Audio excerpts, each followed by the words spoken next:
I'm hitting the timer so I don't go gabbing too long. So being a registered nurse for 30 years, I've seen a lot of things. You've seen a lot of things. I'm coming from Western medicine.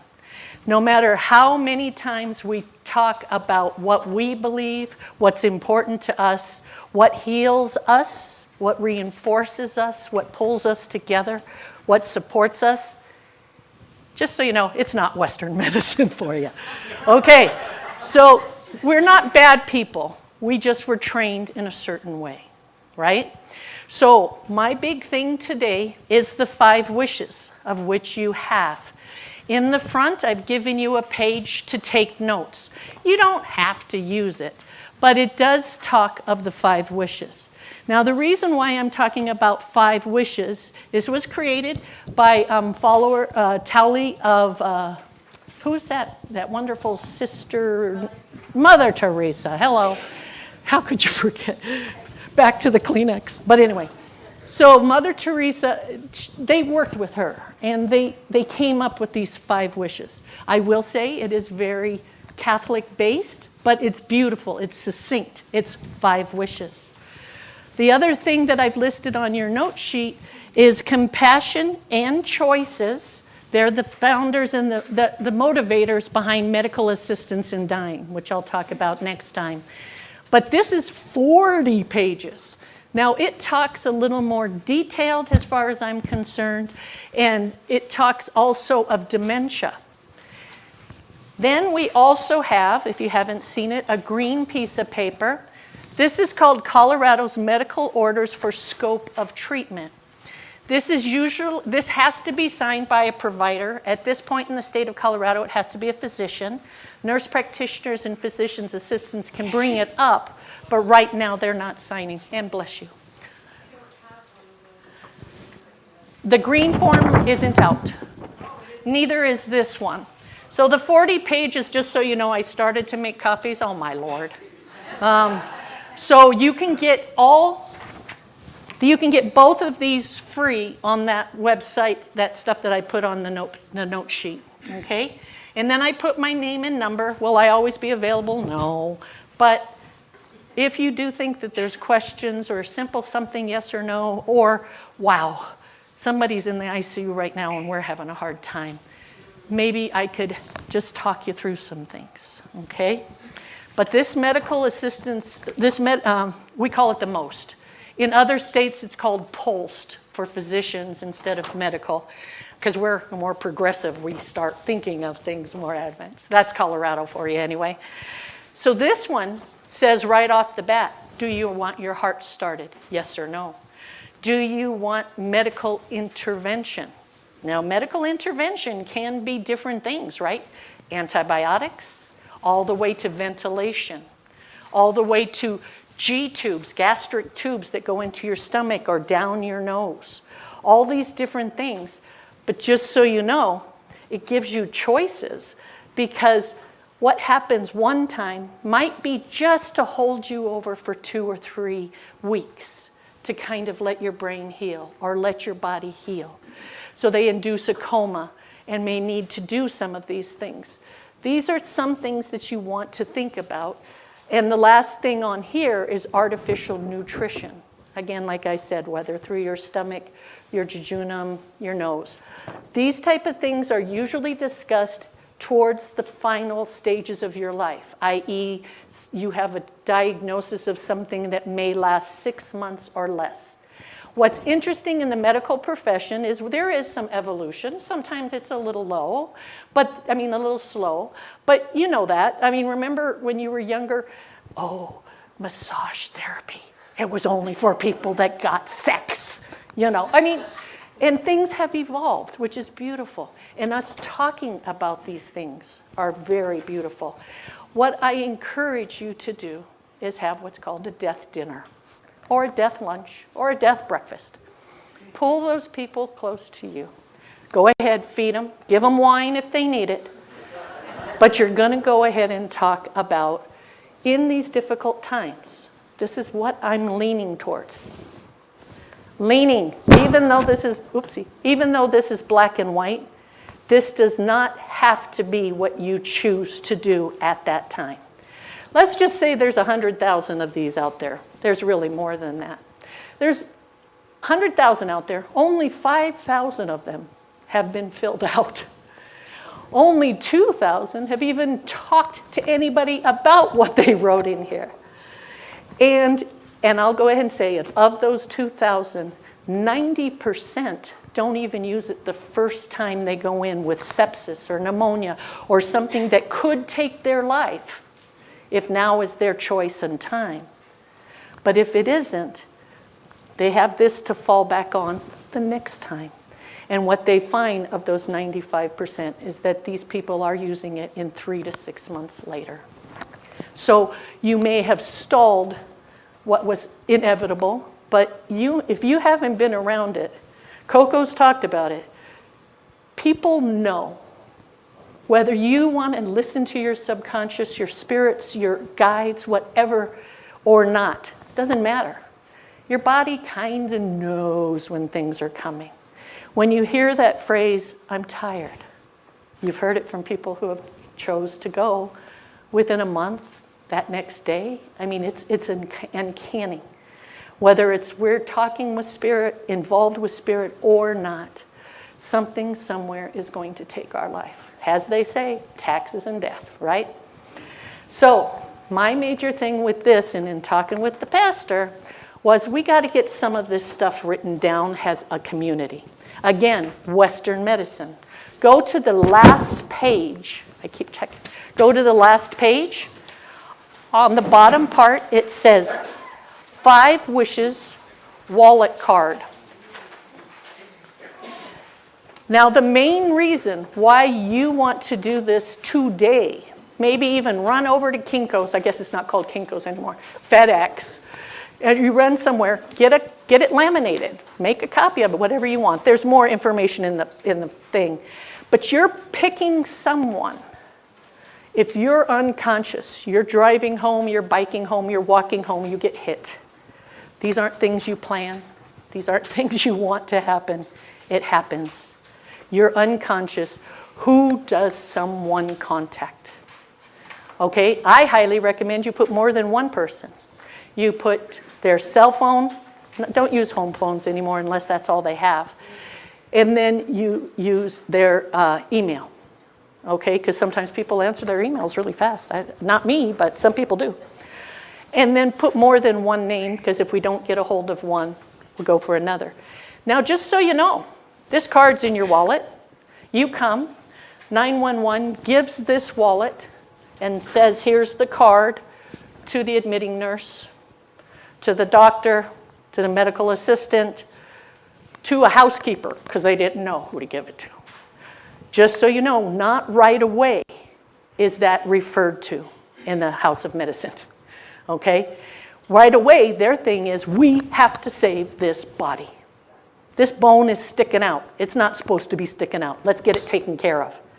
Well, broken bones, infections, that's a little gray zone, but we call that acute care. We're going to fix you. We're going to get you out, right? You've seen it where you're in there for 1 day, 2 days, and you know when your parents or grandparents were in there, they were in for a month. They were in for 2 weeks at least. Remember having a baby?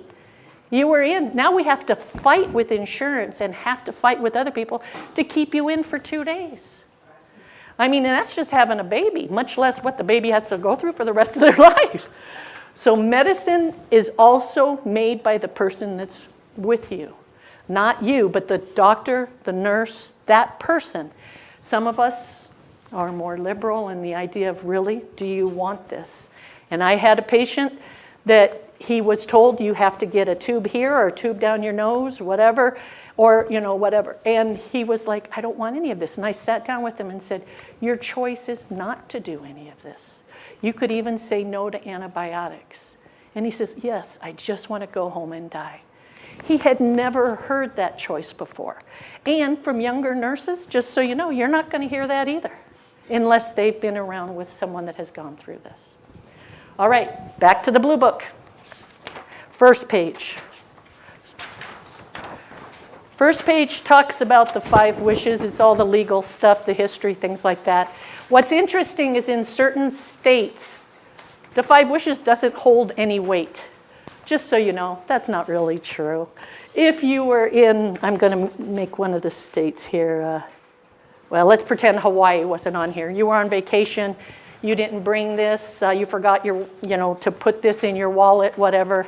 But someone says, I've got it. I'll email it to them. You're in the hospital. Something went wrong, da-da-da-da. Well, what a beautiful place to go. But if you want also to be cured, it's a beautiful place to be cured. But nonetheless, this will be respected in those states that aren't formally on this list, just so you know. The other thing, in the state of Colorado, it does not have to be notarized. You could even do this on a napkin. Do not intubate me, putting the tube down my throat to help me breathe. Do not start my heart. Now, do you guys remember the whole idea of the tattoos? Oh, that was real big, DNR. And it was so cute because the people getting the DNR didn't even know what DNR stood for. DNR, do not resuscitate. Now it's also DNR, DNI, do not intubate. So it's now not just that, like I showed you on the most form. It's 3 different things, plus the idea of antibiotics. Some people get to the point where they're like, forget it. Other people are like, definitely going to do it. I say take this book with your family. I did it with my best friend. She doesn't drink. We went through a whole bottle of wine figuring this out because she was saying things I was like, no way, you're not going to put yourself through that. And she said, yes, for my mother. I want to be around for her. Mine was like, oh, hell no, I have no sense of pain. I can't handle any of this stuff. Anyway, so we talked it out, and this allowed that conversation. Or this. What's important to you, you have no idea if that's truly important to the one you love and the one that will be there for you. So go to page 4. Now this is the more formal aspect. I went straight to the card because I wanted you to do that. Whatever is on you is honored. You don't have to date anything. However, I am one of those people that do highly encourage. I don't know if you see on the bottom notes, I dated it today. I do believe dating is a good thing because what if you forgot you had done it and you have never used that wallet before, it was sitting in there, you've done it again, but now you've changed it because Jesse died or whatever might have been the situation.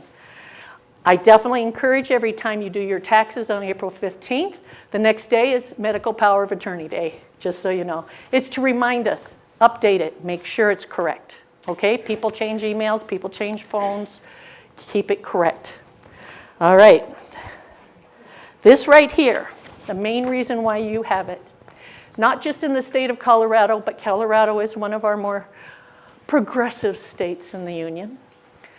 Our families can be very non-traditional. I'm not just talking gay or straight or anything like that. I'm talking the neighbor down the street is the one that's going to take care of your cat when you die. She's the one that knows everything. And my kids, I haven't talked to them in forever. They don't even know about this.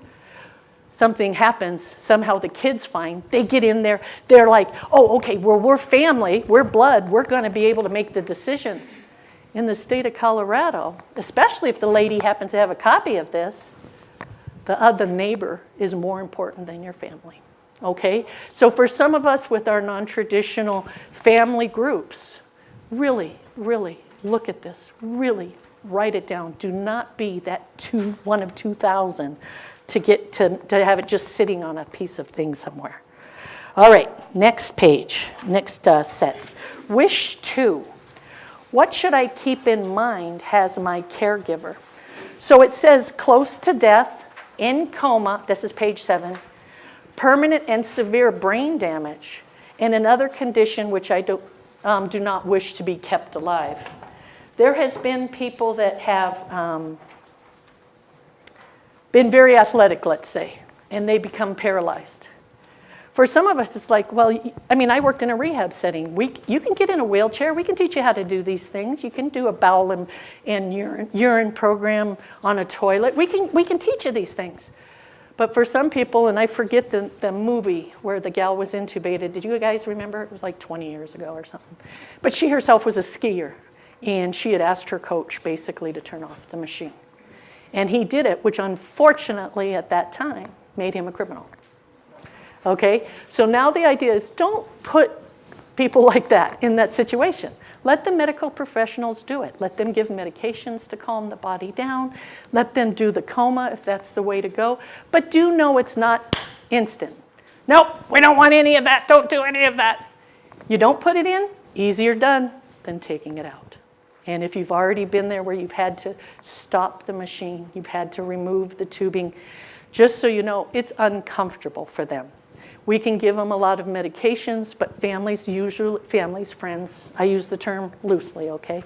Families will go ahead and say, but I want them to be cognitive enough to know I'm here.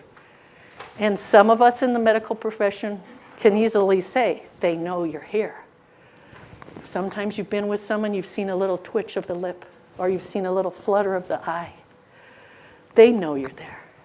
All right, talk. They talk about those different things. I say talk. If the person likes to heal alone and quiet, honor that. Know what they need. And you are the gatekeeper.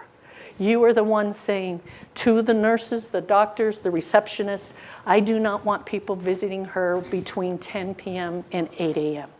I do not want. You can make these rules. And I think those are great because I guarantee you at 4:30 in the morning, she got her blood drawn. 7 o'clock, the doctor came in. Male, female, doesn't matter. For some reason, they feel they have to have everything done by 9 a.m. And then the nurses get to do the paperwork for the rest of the day. So think about those things. It's not always dying. That's the hard part. Wait, it's not always death. That's the hard part. Sometimes it's the dying. That time before, the chronic illness in between.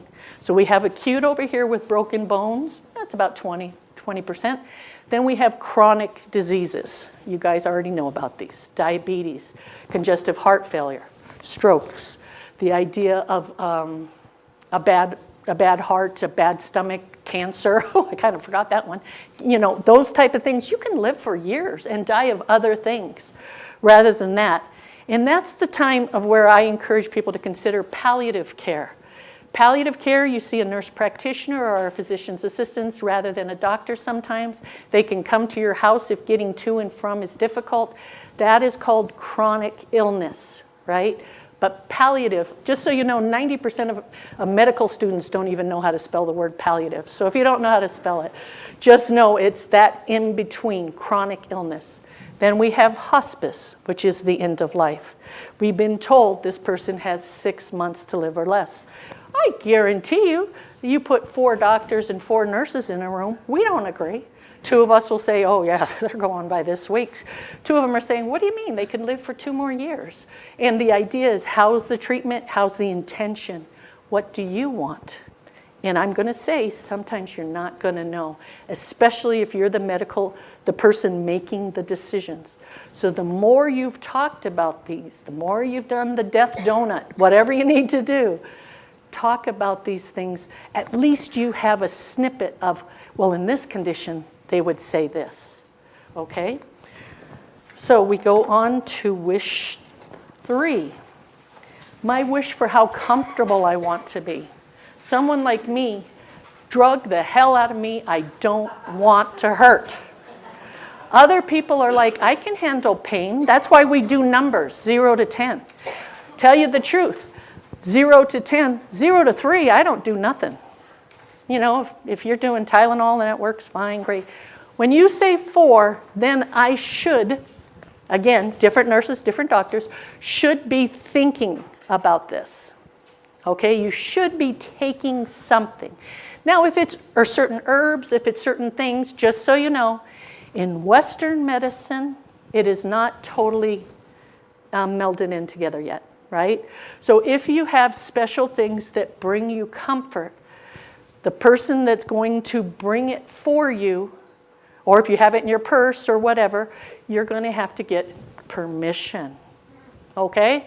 And just so you know right off the bat, definitely no candles. Sorry. No flames. Why? Oxygen and fire, not a good combination. If you see someone with oxygen tubing and they're smoking and you're around them, go ahead and leave or ask them to reconsider smoking. I mean, just like when you're at a gas station. When I see people smoking, I'm like, what are you guys doing? Oh, just so you know, God, I've already been talking. Wish 4, how I want people to treat me. Some people want prayer. They want someone right there telling me, holding me, touching me. Other people, just leave me alone. I don't want to be remembered this way. And I had a girlfriend from Unity. I hated that she would not let me come and see her in the hospital. But she did not want to be remembered that way. I didn't look at it that way, right? To me, it wasn't about her now. It was about me saying goodbye. So sometimes you have to think outside of your spirit to what you're giving or taking away from someone else. And wish 5, my wish for what I want my loved ones to know. On here it does say, after my death, I would like my body to be buried or cremated. Just so you know, cremation is all over the world now. So it's not just burning, that's ash, that's what we call. We can use a chemical and dissolve your body. And that chemical can be eco-friendly, and you can take that slush they can give you, seriously, it's gross, this like snot-like thing of you, and dump it in a tree or wherever. That is one of the other is water dissolution. They do put some hydrogen peroxide, other stuff in there to kind of move it along, but that still takes a few weeks for sure. A few months is composting. It looks like a big wine barrel. And I saw them come in with the forklift. Joe and Fred go ahead and pull it down. They turn the thing and they put it back. And about 3 months later, you're now soil.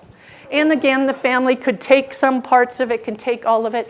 If you don't want to touch it, just so you know, these companies do take it places and use it beautifully for plants and trees. And then the 4th one is out in Sedalia. Is that right? Has anyone been there? It's a natural burial. So you choose to be, everything has to be dissolvable. And it's not the eat the panties thing, let me tell you. It's the idea of, like this one lady, she wove her own coffin. Someone else wove their own blanket to be wrapped in it. But the idea is that you decompose naturally. So you are given a burial, but it is a different way of these rather than these two. So you have choices. So what's the most important thing you have to work on? Medical power of attorney. That's the term that we use. Other people might say living will. But the medical power of attorney is not the paper, is not the living will. It is the person that's here and now making that decision for you. And the more information you give them, the less burden you give them. And not one of us wants to be a burden. So thank you.